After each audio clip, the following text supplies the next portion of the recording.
gonna do what they say can't be done. We've got a long way to go, and there's short time to get there. I'm eastbound, just watch your band. And we're here in Medicine Hat with Ted Clugston, the mayor of Medicine Hat. Ted, good to be here. Yeah, thank you very much for taking time to stop by on your trip. So tell us a bit about Medicine Hat.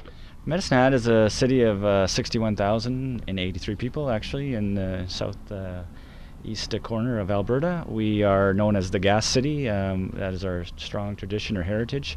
We were the first place where the CP Rail had to cross the South Saskatchewan River, and a lot of people settled here as they waited for the bridge to be built across the river, and they kept drilling, the CP Rail kept drilling for water, and they kept finding this annoying thing called natural gas. And it started an industry here because it was cheap, it was plentiful, it was abundant, and we were actually the manufacturing capital of the West in the turn of the 1900s, because we had all this abundance of gas. So we ended up with a clay products industry, brick making, anything that needed cheap gas or lots of energy. So that's our history, and frankly, it is still to this day. The city of Medicine Hat is probably one of the few or only municipality that owns its own gas production company, an oil company, an electric distribution, gas distribution company, as well as an electric generation company.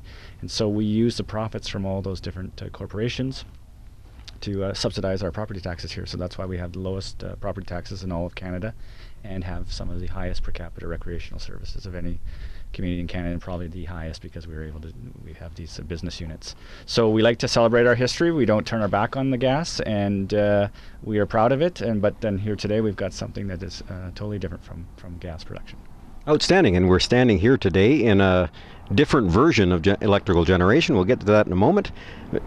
What are some of the challenges that you've had going forward? Well, one of our biggest challenges right now is, believe it or not, the price of natural gas, because it has been so low and we were very dependent upon it. Most of our industry, we had a lot of service industry that was in the business of finding and exploring for natural gas, and so because of that low price, we've been struggling here a little bit, comparable to the rest of Alberta, not to the rest of the country, but we would be one of the slowest growing cities in Alberta right now because we're so dependent. However, there's a silver lining to that low price of natural gas, and we're starting to see industry come back that burns gas again, our traditional industries.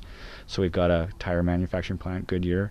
We've got the largest fertilizer plant, which burns gas, and now we also have the largest methanol plant in Canada as well, which burns natural gas to make methanol. And so those are all exported out here, and now all those companies are looking at expanding, just like they did at the turn of the century because of the cheap natural gas. So everything, as you know, goes in cycles. And you mentioned some great amenities, recreational amenities, for example. What are some of the successes you've had?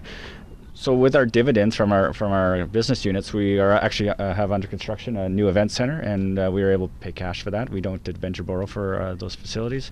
We also have a new leisure center. Well, we just built a new leisure center, and we're actually adding on to it already, another $36 million. Also, we're paying cash for that out of our dividends. And then we have 100 and some kilometers of trail, which would be very high per capita ratio trails. All cities interconnected through trails. There's actually one right here.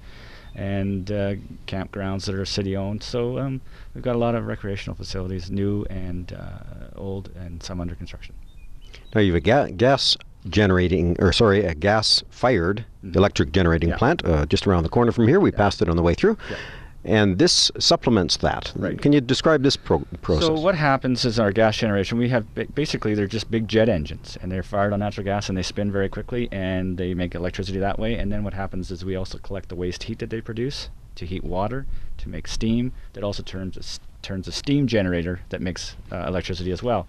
So what we have here is we're actually just taking, and I always like to compare it to when you were a kid and you took a magnifying glass and you focused the light on an ant and you fried the ant, and we don't do that anymore because I guess that's cruel. But when I was a kid, we did that. That's exactly what this is doing. It's focusing the sunlight onto a specific point, heats up oil in a tube.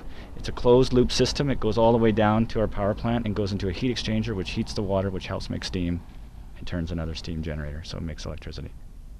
And this installation, which hasn't started yet, I guess it turns on next week, does it? Well, we're hoping very soon. We're just working on the algorithm here to make sure it tracks the sun properly, because every day, of course, the sun changes.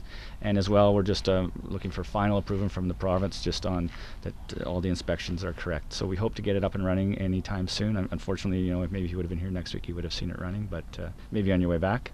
You can check it out. But we're very excited about this project. It's There's nothing else like this in Canada. It's the only one of its kind in Canada, and one of only 3 in the world that are just like it. And it comes out of the geographic reality that you have more sun than anybody. it's the best place to try it out. Yes. Outstanding. Yep. Well, thank you very much for showing us this. We're going to have a look around, and it's pretty cool. Yep. Good. Here we are in Medicine Hat. It's a great time to visit the prairies.